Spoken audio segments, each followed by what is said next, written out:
कोपऱ्यावरच्या छोट्या घरात वामनराव एकटेच राहत होते. तसे ते घरात अगदी एकटे होते असं नाही म्हणता येणार, कारण त्यांच्याच बरोबर त्यांच्या सोबतीला त्यांनी पाळलेला एक पोपटही होता. अगदी हिरवागार रंगाचा, लाल भडक चोचीचा, काळ्या कंठाचा तो पोपट वामनरावांना फार आवडत असे. तो खूप सुंदर होता म्हणून नाही, तर त्याचं कारण वेगळंच होतं. ते म्हणजे तो फार शांत होता. एक शब्द सुद्धा तो तोंडातून काढत नसे, कसलाही आवाज करत नसे. वामनराव त्याच्याकडे बघून म्हणत, किती शांत आहे हा माझा शांताराम. त्यांनी त्या पोपटाचं नावच शांताराम ठेवलं होतं. सकाळी वामनराव ऑफिसला जाताना पोपटाचा पिंजरा रस्त्याच्या बाजूला खिडकीत ठेवायचे. पोपटाला खायला प्यायला पिंजऱ्यात घालून ठेवायचे आणि मग दाराला बाहेरून कुलूप लावून ऑफिसला जायचे. वामनरावांच्या घराच्या समोर दुसरं एक घर होतं. बरेच दिवस ते रिकामच होतं. पण एक दिवस तिथे कुटुंब राहायला आलं. आई, बाबा आणि त्यांचा एक मुलगा. त्या मुलाचं नाव होतं विजू. विजूला हे नवीन घर खूपच आवडलं होतं. दिवसभर तो या खोलीतून त्या खोलीत हिंडायचा. पण त्यालाही मग घरात कंटाळा यायला लागला. मग तो अंगणात बाहेर खेळायला यायचा. एकदा त्याला वाटलं, त्या समोरच्या घरात कोण आहे, जाऊन तर पाहूया. तो रस्ता ओलांडून वामनरावांच्या घराकडे आला. घरात काही कोणाची चाहूल लागली नाही. इतक्यात त्याचं लक्ष खिडकीकडे गेलं आणि तो बघतच राहिला. खिडकीत होता एक पिंजरा आणि त्यात होता एक मस्त हिरवागार पोपट. आहा, काय सुंदर पोपट आहे, विजू म्हणाला. तो खिडकीच्या जवळ जाऊन उभा राहिला आणि त्यानं राघू राघू अशी हाका मारली. पण पोपट काहीच बोलला नाही. याचं नाव काहीतरी वेगळं असणार म्हणून तो त्याला मिठ्ठू मिया मिठ्ठू मिया अशी हाका मारू लागला. पण तरी पोपट गप्पच. कमालच आहे, मी एवढा हाका मारतोय आणि हा माझ्याशी बोलायलाही तयार नाही. जरा शिस्तच दिसतोय. पण त्या दिवसापासून विजू रोज त्याला काहीतरी शिकवायचा प्रयत्न करायला लागला. तो नेहमी दुपारी येत असल्यामुळे त्याला वामनराव काही कधी दिसले नाहीत. विजू पोपटाला कविता म्हणून दाखवायचा, गोष्ट सांगायचा, कसले कसले गमतीदार आवाज काढून दाखवायचा. कधी कधी कुठल्या तरी भाजीवाल्याची, फळवाल्याची नक्कल पण करून दाखवायचा. पोपट नुसताच ऐकायचा, आवाज काही काढायचा नाही. मात्र लक्ष देऊन फक्त ऐकायचा आणि बघायचा. एक दिवस संध्याकाळी वामनराव ऑफिसातून परत आले. घरात नेहमीसारखी शांतता होती. त्यांनी रोजच्या प्रमाणे पिंजरा आणून आपल्या हॉलमध्ये लावला आणि वामनराव पाणी आणायला आत गेले. तेवढ्यात त्यांना आवाज ऐकू आला, पेरू घ्या पेरू, छान छान पेरू, कलमी. घरात येऊन एवढ्या जोरात कोण बोलतंय?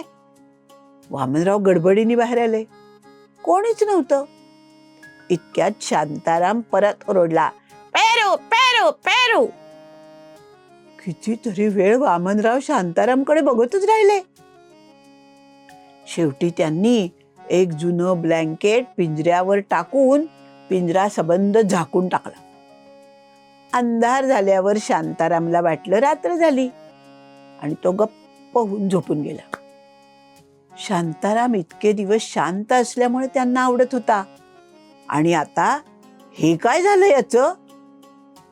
दुसऱ्या दिवशी सकाळी जेव्हा त्यांनी ब्लँकेट उघडलं, त्याबरोबर शांताराम किंचाळून म्हणाला, पोपटा पोपटा, देतो तुला पेरू. पेरू निघाला कच्चा, पोपटाचा झाला पचका. अरे देवा, हे काय? वामनराव कुलूप लावून निघूनच गेले. संध्याकाळी ते परत आले. त्यांनी दरवाजा उघडला तर बेडेकर लोणचे, छान छान लोणचे, बेडेकर लोणचे, छान छान लोणचे. असं म्हणत शांतारामने त्यांचं स्वागत केलं. बिचारे वामनराव, त्यांच्या घरातली सगळी शांतताच गेली होती. आता काय करावं, हा असा काय वागू लागला, असा विचार ते करत होते.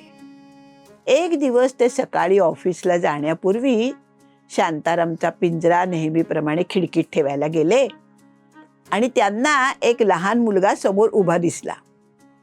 त्या मुलाकडे लक्ष जाताच वामनरावांना एक कल्पना सुचली. ते पिंजरा घेऊन समोरच्या घरी गेले. त्यांनी बेल वाजवली. विजूच्या आईने दार उघडलं आणि म्हणाली, या ना, आत या. विजू मात्र त्यांच्या हातातल्या पिंजऱ्याकडे बघत होता. काय बाळ, तुला पोपट आवडतो का? हो, विजू आनंदाने म्हणाला. आता मला हा पोपट नको आहे. खरं तर पूर्वी कसा तो अगदी शांत होता, पण आता तो फारच आरडाओरडा करायला लागलाय. काय झालंय त्याला कोणास ठाऊक. तुला पोपट हवाय ना? अर्थातच विजूला पोपट मिळाला तर हवाच होता, पण त्याला काय बोलावे हे कळेना. त्याला काहीतरी सांगायचं होतं, पण आपण सांगितलेलं ऐकल्यावर कदाचित वामनराव चिडतील असं त्याला वाटत होतं. तरी पण मनाचा हिया करून तो म्हणाला, अहो काका, मला माहीत नव्हतं तुम्हाला तुमचा पोपट अबोल असलेलाच आवडतो हे.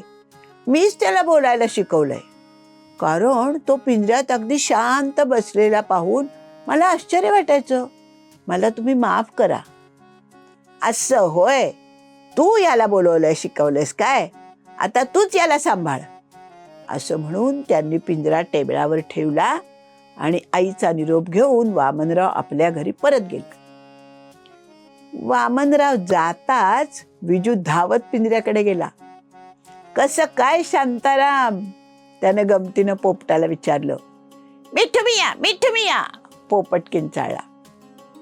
आई म्हणाली, हा कसला शांताराम, हा तर बडबडा राम आहे. पोपट परत किंचाळला. बेडेकर लोणचे, छान छान लोणचे, बेडेकर लोणचे, छान छान लोणचे. याचं नाव आता बेडेकरच ठेवावं की काय, आई हसत म्हणाली. पोपटाला हे नाव मुळीच पसंत पडलं नाही. तो परत किंचाळला. मिठू मिया, मिठू मिया. विजू आणि त्याची आई हसत हसत म्हणाले, बरं बरं, मिठू मिया, मिठू मिया. झालं.